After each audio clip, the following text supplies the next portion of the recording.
안녕하십니까. 오늘은 에코프로비엠에 대해서 잠깐 얘기해 보겠습니다. 저는 2차 전지를 현재 좋게 보고 있지는 않습니다. 일단 성장을 먹고 사는, 꿈을 먹고 사는, 그리고 JV, 조인트 벤처죠.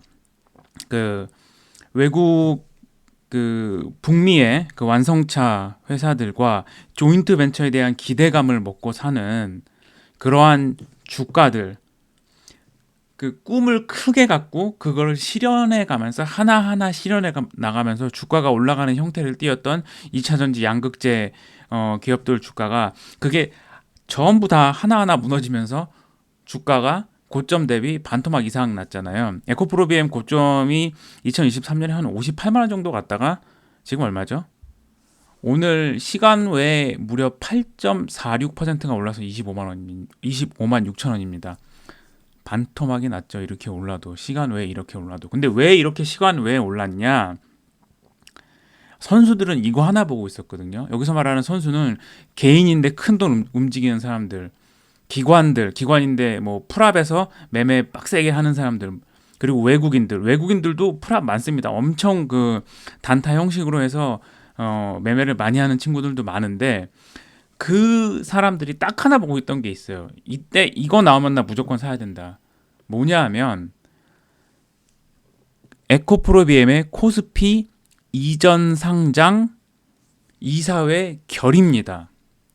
에코프로비엠의 코스피 이전 상장 얘기는 너무나 많이 나왔어요. 그래서 그때마다 주가가 이렇게 들썩들썩 했는데 결국 주가는 뭐죠? 실적 곱하기 멀티플인데 이 멀티플이 뭐죠? 이게 퍼입니다. 퍼. 혹시 완전히 주린이도 이건 알죠? 근데 주린이도 아니라 주생아, 신생아처럼 주생아, 나 진짜 아무것도 모른다 하는 분들 위해서 여기 이거 설명드리면 주가가 지금 25만 6천 원이라는 주가는 올해 예상 EPS 주당 순이익이 예를 들어서 한 8천 원 정도 된다. 8천 원 안 됩니다. 네, 올해 8천 원 벌 가능성이 크진 않은 것 같아요. 8천 원 곱하기 한 35 정도 됩니까? 35? 8,000원 곱하기 35 하면 25만 원 나오나요? 83, 24, 5, 85, 40. 30 정도 83, 24, 한 32 정도 하면 되겠네요. 약. 그러면 뭐냐? 올해 벌어들일 돈 주당 한 주당 8,000원에 32배 곱해서 한 이 정도 거래되고 있다. 이렇게 생각하면 되는 겁니다. 근데 작년에 이게 어땠죠? 이게 뭐 32가 아니라 뭐 한 100, 뭐 200 뭐 이렇게 가는 겁니다. 작년 실적 보면 에코프로비엠 실적 보면 정말 말도 안 나오죠.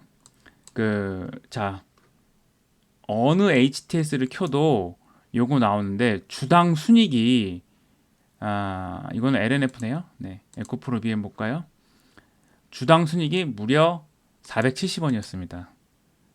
470원 곱하기 100 하면 47만 원이잖아요. 그럼 작년 실적에 100 넘게 거래가 된 겁니다. 100배 넘게. 그런 걸 뭐라 그러죠? 거품이라 그러죠.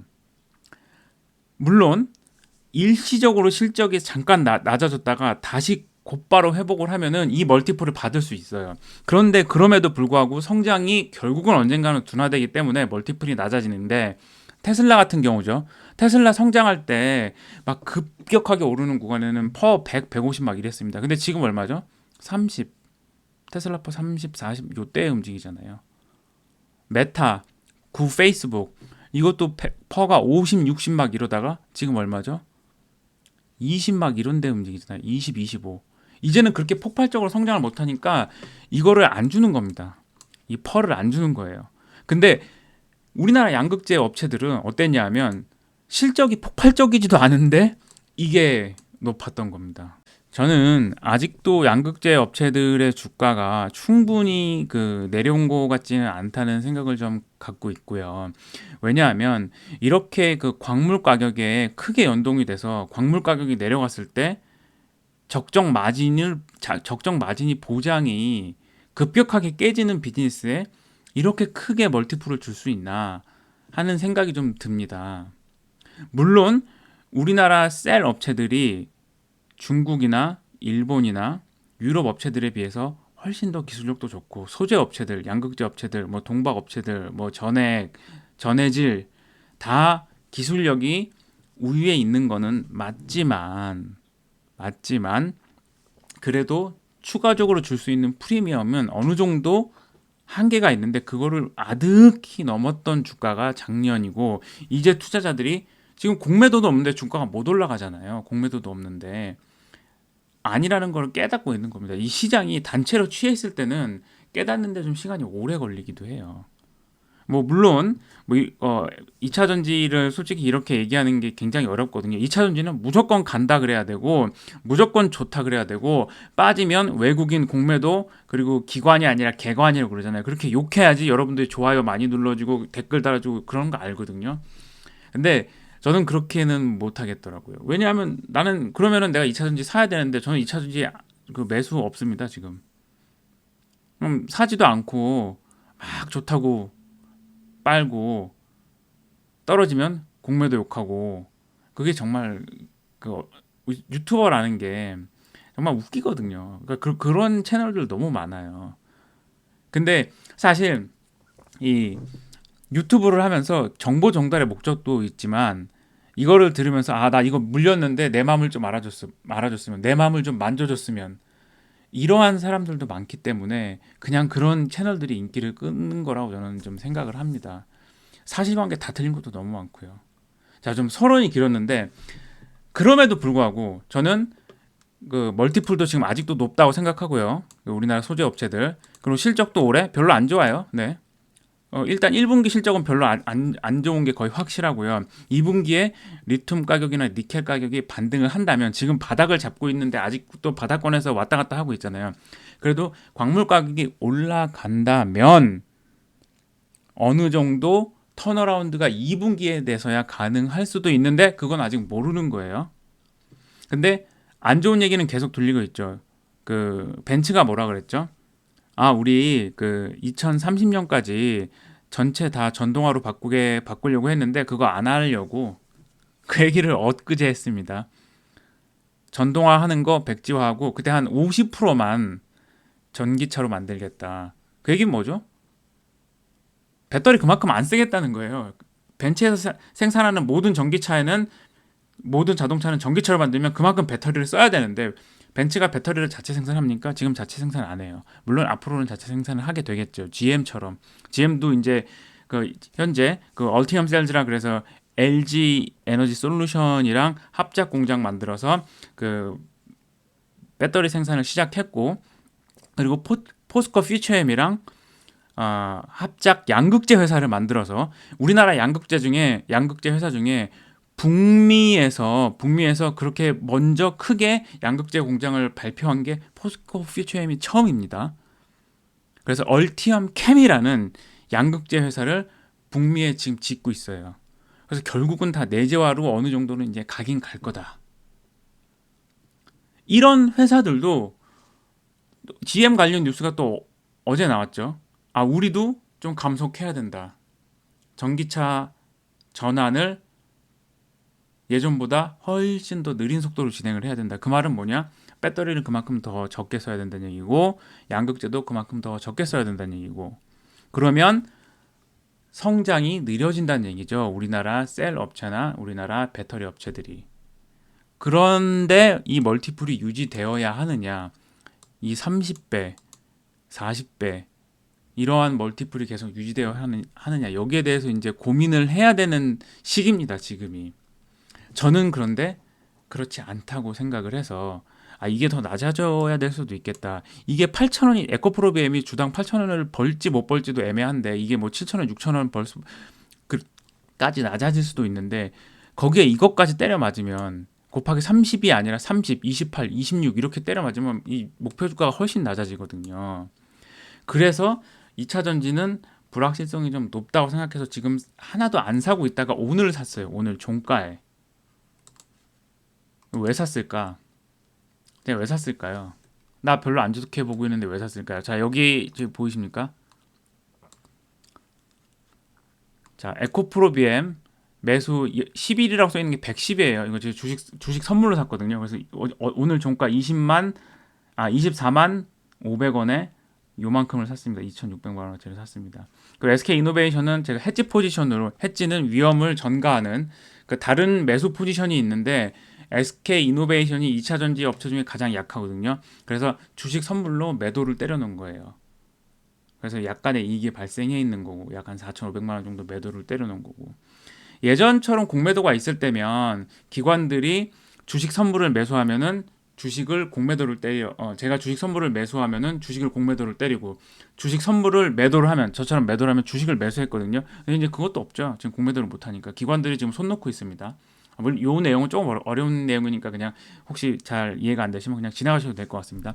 오늘 종가 이걸 샀어요. 제가 오늘 종가 에코프로비엠을 왜 샀냐? 실적도 별로고 멀티플도 비싸고 업황도 안 좋고, 에코프로 BM의 양극재가 SK랑 SK이노베이션이랑 삼성 SDI로 가잖아요. 근데 SK 쪽은 지금 어렵죠. SK의 가장 큰 고객이 현대기아차. SK의 가장 큰 고객이 어딥니까? SK이노베이션의, 그러니까 SK온이죠. 현대기아. 그리고 두 번째로 큰 고객이 벤츠입니다. 머세디스 벤츠. 얘네가 지금 우리 전기차 감속할게, 50%는 계속 내연기관차로 만들어야 될 것 같아. 2030년에. 그러면 뭐죠? SK 이노베이션 실적 안 좋아진다는 얘기예요, 그게. 그리고 거기에 양극재 누가 납품합니까? LNF랑 에코프로비엠. 양극재는 LNF랑 에코프로비엠. 자, 여기 보시죠. LNF가 삼성 SDI랑 삼성 SDI는 LNF 에코프로비엠이 양극재 납품하고, SK 이노베이션에는 에코프로비엠이랑 LNF가 양극재를 납품합니다. 이거 그 2차 전지 쪽에 김현수랑 이한나 애널리스트 두 분이 좀 잘 보시는 편이거든요. 이거 이한나 애널리스트가 이베스트 있을 때 만들어 놓은 표입니다. 이런 거 하나는 그냥 프린트해서 꼭 갖고 2차 전지 투자하시는 분은 갖고 계시면 정말 좋아요. 자, 그러면 왜 샀냐? 안 좋은데 왜 샀냐? 내일 무조건 오를 거거든요. 오늘 종가가 끝나고, 주식이 끝나고 3시 30분에 종가가 끝나고 몇 분 있다가 거래소 공시가 하나 나왔어요. 이사회에서, 에코프로 BM 이사회에서 코스피 이전 상장을 의결했다. 그 말은 무슨 얘기냐면, 현재 코스닥에 상장되어 있는 에코프로 BM이 코스피로 가기 위해서 그 회사의 절차를 거쳐서 결정을 했다. 그 말입니다. 자, 주식이 코스닥에 상장돼 있다가 코스피로 상장하기 위해서, 또는 뭐 코스피에 상장돼 있다가 나스닥에 상장하기 위해서, 그런 경우는 별로 없겠죠. 절차를 거쳐야 하는데 가장 중요한 게 이사회 결의입니다. 이사회 결의. 이것만 되면 코스닥에 있다가 코스피로 가는 게 그리 어렵진 않아요. 특히 시가총액이 큰 그 종목들은.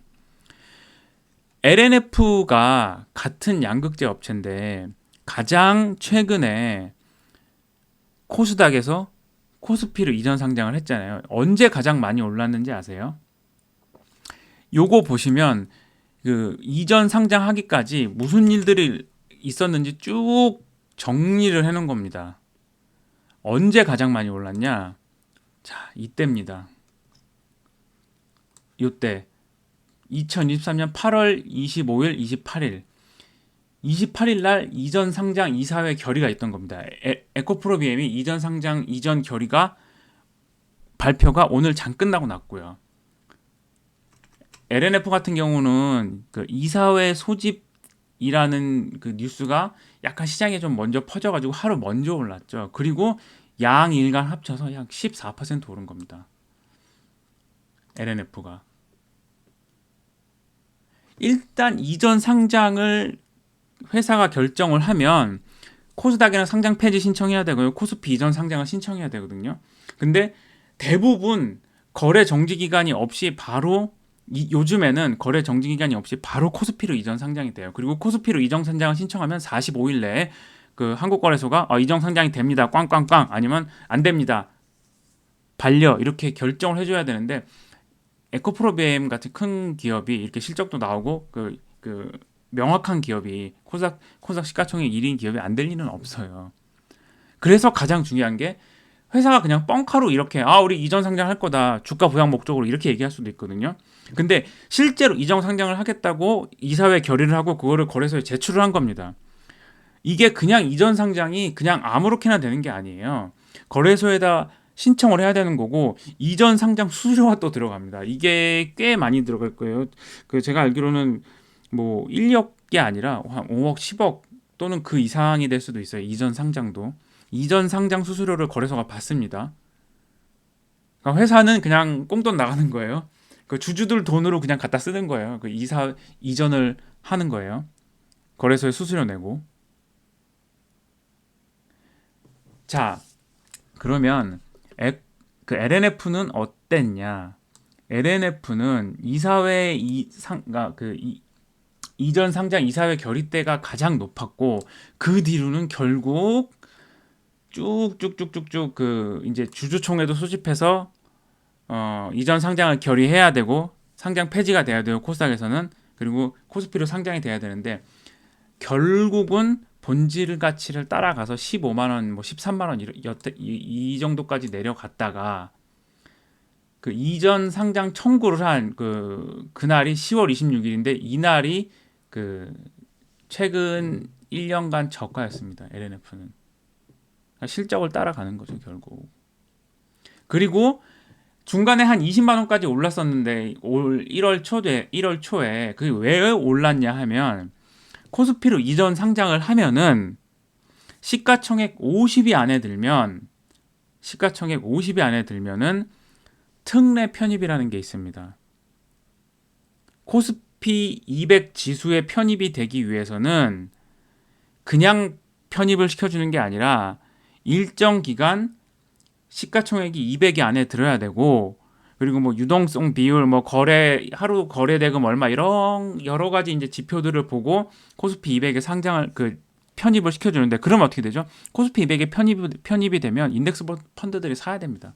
코스피 200 인덱스 펀드. 코스피 200 인덱스 펀드 뭐 있죠? 우리가 가장 쉽게 알 수 있는 거 코덱스 200 069500 코덱스 200 이것만 해도 얘만 해도 한 4, 5조 되나요? 시가총액이 이것만 해도 상당한 패시브 수요가 들어오는 겁니다. 근데 이거 말고도 지금 6조 6천억이네요. 6조 6,800억. 근데 50이 안에 시가총액 50이 안에 들어오면 바로 다음 코스피 200 선물 만기 3월, 6월, 9월, 12월에 그때 그냥 바로 편입을 시켜줍니다.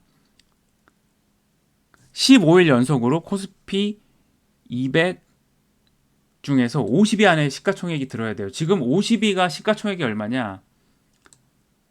자, 50위 시가총액이 8조 500억입니다. 한미반도체가 드디어 50위까지 올라왔어요. HBM 대장주죠. 한미반도체, 이오테크닉스 이런 거랑 같이 8조까지 올라왔습니다. LNF가 20만 원대 중반 정도 되면은 시가총액이 한 7조 5천억 막 이 정도까지 가거든요. 그러면 조금만 더 올리면 주가 5%만 더 올리면 8조가 들어가는 겁니다. 8조 안에 들어가는 겁니다. 그러면 어떻게 되냐? 특례 편입이 들어갈 수도 있는 거죠. 그러면 또 패시브 수요한테 다 떠넘기고 도망갈 수 있으니까 나 말고 누가 사주래 나보다 내가 지금 주식을 20만 원에 샀을 때 25만 원에 사줄 애들이 확실히 있으니까 패시브는 무조건 사야 되거든요. 그 친구들은 만기일 날 무조건 사야 되는 겁니다. 무조건 사야 된다고요. 이거 정말 무서운 거예요. 그러니 중간에 한번 50위까지 갈 수 있는 한 시가총액 8조 트라이 하다가 실적 박살나는 거 알게 되면서 시장이 퍼지면서 쭉 빠졌다가 지금 다시 이제 그 리튬 가격이 그나마 좀 그 바닥권에서 계속 더 이상 추락은 하지 않고 살짝 고개를 들고 있으니까 그 양극재 업체들도 살짝 그 반등이 나오고 있는 겁니다. 근데 에코프로 BM은 어떠냐? 에코프로 BM은 시가총액이 23조예요. 지금 양극재 기업 중에 포스코 퓨처엠 다음으로 포스코 피처엠이 23조 9천억이죠.